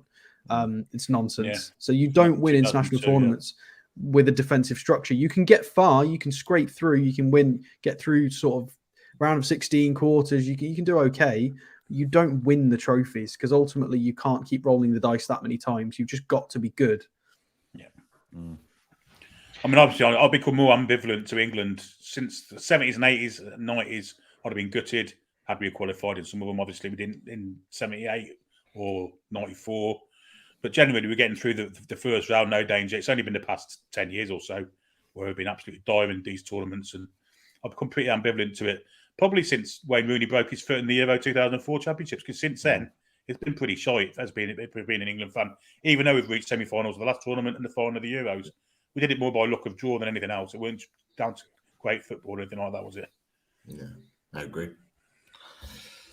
Right, that's enough for the questions. That's just want to before we close out with sponsors and stuff, lads. What is coming up on the Toon review this week? Mainly World Cup stuff. We've got the England watch along tomorrow with me commentating, and Billy Bob Coleman will be co-commentating with me tomorrow. So that should be a good show. Tuesday will probably another fan forum, and then Wednesday we probably have a day off, but we'll see if there's any news. Thursday will be a preview of the England game for Friday, where they take on the USA, of course. So lots to come. Lots to come. Right, nice one. And make sure if you haven't subscribed to Toon Review, what are you doing? Make sure you are subscribed and subscribe to us as well. We were about 200 away from 5K at the start of the show earlier today, but make sure you subscribe to us. And we've got a good show coming on Wednesday, Pete. We haven't got plans for the rest of the week yet, but on Wednesday, go on, tell us what's happening there. It's the return. It's part 2 of Battleground Europe. So we earlier on in the season, beginning of the season, we looked at the potential of a number of teams of who could get European football outside of the top 6, and a number of those teams were part of that conversation. The likes of Newcastle, Leicester, West Ham, Wolves. Aston Villa based on their money or success currently, and we had a really good chat. But we're bringing it back, and we've added a few new faces to that because of how tight the middle part of the league is. It actually brings in the likes of Brighton, Fulham, Brentford and Palace. So we've got representatives from each of those channels that are going to come on. Anyone that's watched the 12-man podcast with where I join the likes of the top six or those fighting for Europe, Dan Lawless will be coming on to share his views. As well as that D from Crystal Palace, who loves to have a go at Lawless from West Ham. Will be joining us as well, and they are fully loaded to share their opinions on all things Newcastle and the potentials of lots of other teams getting into Europe. So it should be mate. There's a few imposters in that graphic. I'm sorry. Somebody does not belong. I mean, Wolves are on 10 points, dead bottom of this league. Okay, you are not allowed in the conversation anymore. You're absolutely right. And to be fair, they wouldn't normally be on the list, but if anyone watched the Battleground Europe previously in our away days, little Dan, he is literally there just to cause havoc. And he said, wow. I know we're shit and we're probably going to get relegated, but I'm here to cause Well, they might not get relegated, but I mean, for context, Miggy scored the same amount of goals as Wolves. Well, that's all you need to know. Well, write that down. Little Dan, having spoke to Little Dan, he's convinced that they're getting relegated. But as he's always said, if we go down, I'm taking a number of you with us, and that is his intentions on Wednesday night. So for that alone, it's worth tuning in. So that should be a cracker of a show, starting at 7:30. So keep an eye out for that. Nice one. Before we say thanks to the lads for joining us, we'll just go a quick run through our sponsors. We can bring it to a close. Shout out to shybarnes.com and the range that Simon is going on his site in the shape of t-shirts and hats and hoodies, of course, along with the loaded range as well, the loaded t-shirt, the loaded away days t-shirt modeled by Ray there, and there's again the yellow t-shirt, and also the new range. There's the hoodies in various different colors, even more colors than you see on screen there, and there is the loaded hats as well, and then there's a few different types of hats. Oh, actually, we have someone modeling the hats as well. We've got Geordie Mick. If anyone wants to know what Geordie Mick looks like, there he is. Modeling the Brazilian. He hasn't gone full Brazilian though in that one. There he is. There he is, Geordie Mick. But get yours now available via go to shybers.com and you can get it through there, or there's a link off our YouTube page as well. You'll find it there. That's pretty much all the hats. Shout out to Pins and Prints and the pins and the prints that are available from the lads there. Shout out as well to Machine House, Marty from Machine House. Sometimes we should call him Dean, but it's Marty. And there's a range of t-shirts and hoodies that is available from Marty and the crew there. Also, shout out to the Geordie Rise when my machine catches up. Yes, and to Dean there and the range of t-shirts that's available from the Geordie Rise. And also a shout out to the Radiator Shed, as we put the Toon Review guys in jail for this one. And you kind of know the story with the Radiator Shed already. The prices online are already at 25% off retail price. There is a code as well, and I put the code flashing across the screen where you can get an extra 5% off. And yeah, I'm not even going to go into further details. You know, if you want radiators, and you know someone that needs radiators, get on to Russ at the Radiator Shed. He will sort you out. No better man. And if you need anything installed as well, talk to Russ. He will sort it out for you. That is pretty much it on the sponsors, Pete, as I show a few radiators very quickly on screen. But I'm sure you can see it there somewhere. You know what, Paul? The one thing that Rush has got is he's actually got black and white radiators that he could put together. So which actually look much nicer than the standard just white radiators, because white radiators now look. And that's it. So yeah, he can even do the old black and white for the Newcastle stripes, which is class. But look, I just wanted to say before we switch off, two fantastic channels, the Toon Review, loaded, coming together. Another great show tonight. If you haven't subscribed to either, check the description and the links that Daz has put in. You can sub to both of them really, really easily, and we'll continue to work together as we move forward. But if you haven't clicked the like button, just click that like button. It means a lot to us as a channel. It means that more people can see this brilliant show that we've had tonight. Daz normally sets a benchmark of a certain number in the show. He didn't do it tonight, which I was surprised about. He's turning into John Sinclair. Yeah, but I think the same as what we did the other night. Let's see if we can get 300 likes off the back of that. We had nearly 400 in the chat tonight, so let's go for 300 likes for the chat. So if you haven't already, on your way out, just click that like button. It only takes a second, but it means a lot. And if you haven't already, sub to the Toon Review channel. Fantastic channel. If you haven't watched it already, go and take a look at them and click a sub while you're here for us. It means the world to both channels. And thank you for your amazing questions and contributions tonight. It was great to see that chat blowing up with so many different points of view. Yeah, and get on to the Toon Review tomorrow. I'm sure the lads are going to make the match an awful lot more interesting than it's actually going to be. So I might even have it on in the background as well. Yeah, it can't be any worse than the Qatar game. Wait to get us through the game. So exactly. Right, that's it. I missed half the comments. There's so many comments coming in, but we leave it there for tonight. Thanks everyone who joined us. Thanks to the Toon Review and all the crew that came with us tonight. Thanks to Keith as well, and for bringing the stats, of course. And yeah, we might run that again. We'll see how it goes. But thanks everyone.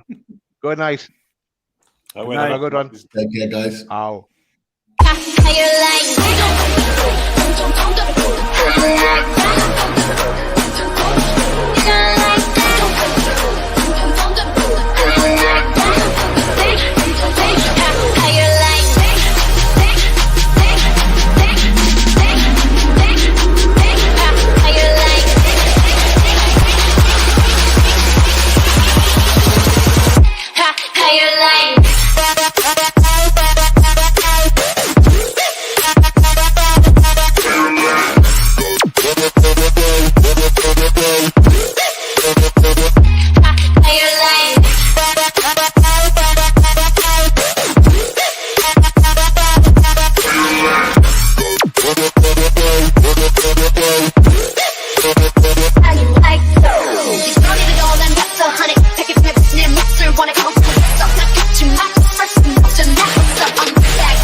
Drink it.